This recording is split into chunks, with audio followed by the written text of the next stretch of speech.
Are you still talking about Jeffrey Epstein? This guy's been talked about for years. When the Epstein files are going to get released? We hope soon. Okay. It's been long. Okay. So. Any dates? No, you know what it is? $27 videos. Yeah. And it's all with little kids. So they have to go through every one. Did I just interrupt for 1 second? Are you still talking about Jeffrey Epstein? This guy's been talked about for years. You're asking, we have Texas, we have this, we have all of the things. And are people still talking about this guy, this creep? That is unbelievable. You want to waste the time and you feel like answering? I don't mind answering. I mean, I can't believe you're asking a question on Epstein at a time like this where we're having to understand. Iranians don't even have to carry out a mass casualty attack in Israel. They don't have to focus on that. All they have to do is land one rocket in one building, and everyone in every apartment of that building is on a plane to New York, on a plane to Paris or to Moscow. They can literally depopulate your whole country just by targeting infrastructure. Because at the end of the day, you're all pampered Westerners, after all. You're not trying to live without Wi-Fi and cappuccinos. You know it and I know it. You're not ready to die for the Zionist cause. I mean, be serious. And then there's the fact that, what do you think happens if they escalate the war? What do you think happens when American soldiers start dying for you? Listen, Americans don't even want to see American soldiers overseas supposedly dying for their own country in Iraq, in Afghanistan, wherever else, according to the rationale that they give their soldiers and the soldiers' families. You notice that they didn't even send their own soldiers to go and fight in Ukraine against their arch enemy, Russia. I mean, firstly, what on earth makes you think that they're even going to be willing to fight and die for you when they don't even want to send their soldiers, like I said, to go fight and die supposedly for their own country, in various military engagements around the world? What makes you think that you're not just going to get Ukrained out of existence by your best friend, Uncle Sam? They're willing to fight Russia down to the last Ukrainian. What makes you think that they're not going to be willing to fight Iran all the way down to the last Israeli? Wallahi, you're not reading the room at all. Faithful men of the armed forces of Qatar. This attack was intercepted. The Air Force of Qatar was able to successfully intercept this attack, and there were no damages. Провоцированная абсолютно агрессия против Ирана не имеет под собой никаких оснований и никаких правды. У нас с Ираном давние, добрые, надежные отношения. Со своей стороны предпринимаем усилия для того, чтобы оказать содействие иранскому народу. Как вы знаете, я провел телефонный разговор и с президентом Соединенных Штатов, и с премьер-министром Израиля, с президентом Арабских Эмиратов, с президентом вашей страны. Я знаю, что вы только что встречались с министром иностранных дел в Европе. И я очень рад, что вы сегодня в Москве. Даст возможность нам обсудить все эти острые темы и вместе подумать над тем, о том, как можно было бы выйти из сегодняшней ситуации. И прошу вас передать самые наилучшие пожелания и президенту Ирана, и верховному религиозному лидеру. Today it's Tel Aviv, tomorrow it's New York. I understand America. Today it's Tel Aviv, tomorrow it's New York. I understand America first. I don't understand America dead. That's what these people want. They chant death to America. So we're doing something that is in the service of mankind, of humanity. And it's a battle of good against evil. America should and does stand with the good. That's what President Trump is doing, and I deeply appreciate his support. Congratulations, President Trump. Your bold decision to target Iran's nuke, the people of Israel, thank you. Growing up in Sunday school, I was taught from the Bible, those who bless Israel will be blessed, and those who curse Israel will be cursed. All right, let's see it. And from my perspective, I want to be on the blessing side of things. Those who bless the government of Israel? Those who bless Israel is what it says. It doesn't say the government of it, says the nation of Israel. No, it doesn't. This is where God is talking to Abraham in Genesis 12.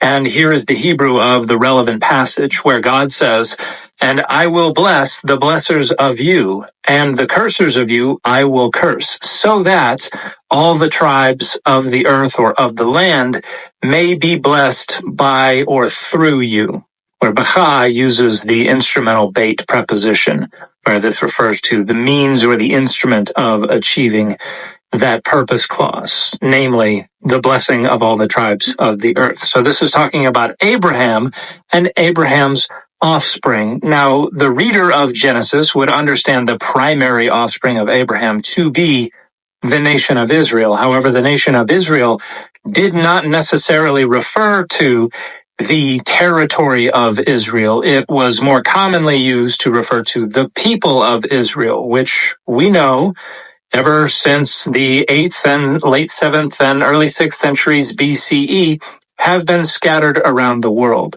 So this is a reference to the people of Israel who are not all located within the modern day political entity known as the state or the nation of Israel. So this is talking about the people of Israel, not the modern nation state of Israel.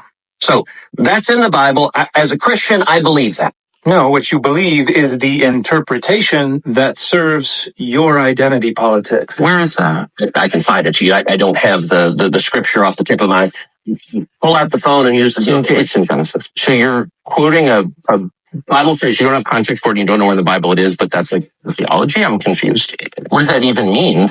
Tucker, I'm a Christian. I want to know what you're talking about. Hey, where does my support for Israel come from? However you rationalize it, fundamentally, you support the state of Israel because you know that that is an identity marker, that is a credence that you are required to endorse in order to access the power and resources that are provided by your membership in those social identities that are important to you. Number one, because biblically we're commanded to support Israel. You can certainly negotiate such a command into the Bible if you need to, but that is negotiating the command into the Bible because you need to.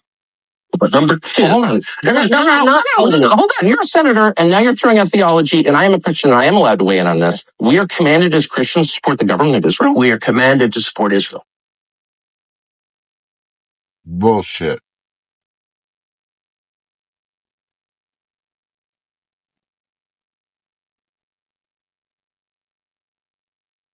And Andrew Tobolowsky's The Myth of the 12 Tribes of Israel, as well as Jason Staples' book, The Idea of Israel in Second Temple Judaism. Hey, that would be the country you've asked like 49 questions about. So that's what Genesis, that's what God is talking about. The nation of Israel, yes. So is that the current borders, the current leadership? He's talking about the political entity called Israel? He's talking about the nation of Israel. Yet nations exist, and he's discussing a nation. A nation was the people of Israel. Is the nation God is referring to in Genesis, is that the same as the country run by Benjamin Netanyahu right now? Yes. Obviously, it doesn't refer to the modern state because the author of Genesis 12 had no concept of any nation of Israel from any time after probably the second half of the first millennium BCE. So this is obviously a pretty petty and naive attempt to try to negotiate into the Bible a requirement or an expectation that Christians support the modern nation state of Israel. This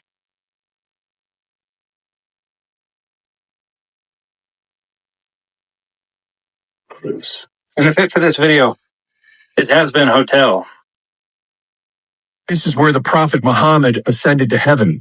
The Temple Mount has been occupied by Israel ever since the Six-Day War of 1967, and now it looks like they are ready to complete their mission. This is the holy war that sane people have feared and zealots have prayed for.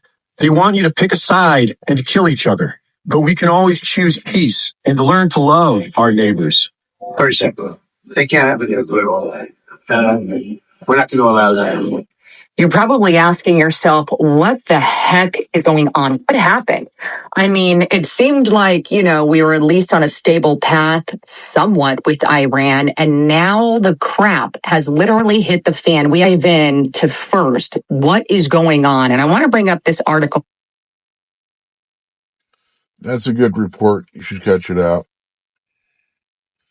But I'm going to fast forward to what I'm getting to here.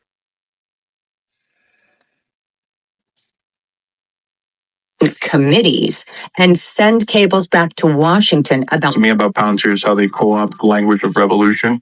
But Sankar's argument did work on somebody, Uncle Sam. The Defense Innovation Board, an advisory group within the Department of Defense, cited That's another one you need to check out.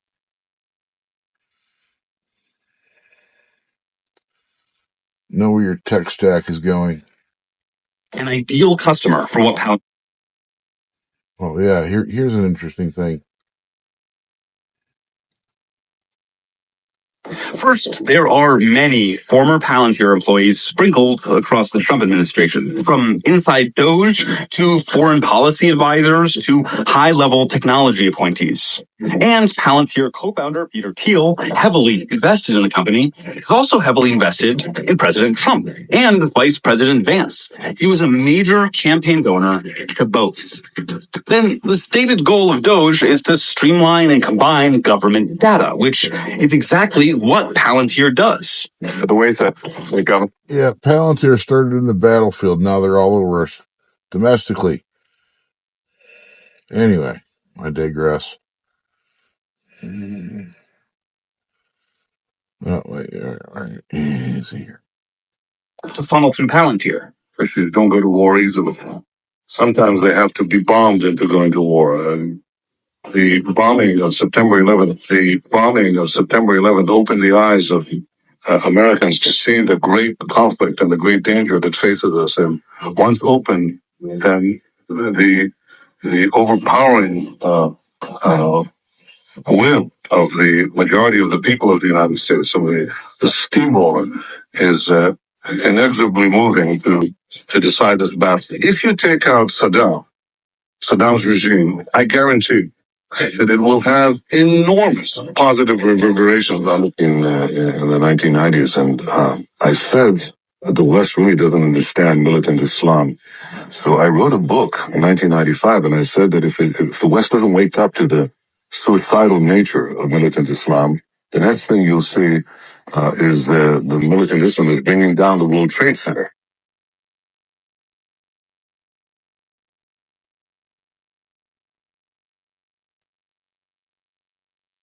I said that the West really doesn't understand militant Islam. So I wrote a book in 1995, and I said that if the West doesn't wake up to the suicidal nature of militant Islam, the next thing you'll see is the militant Islam is bringing down the World Trade Center.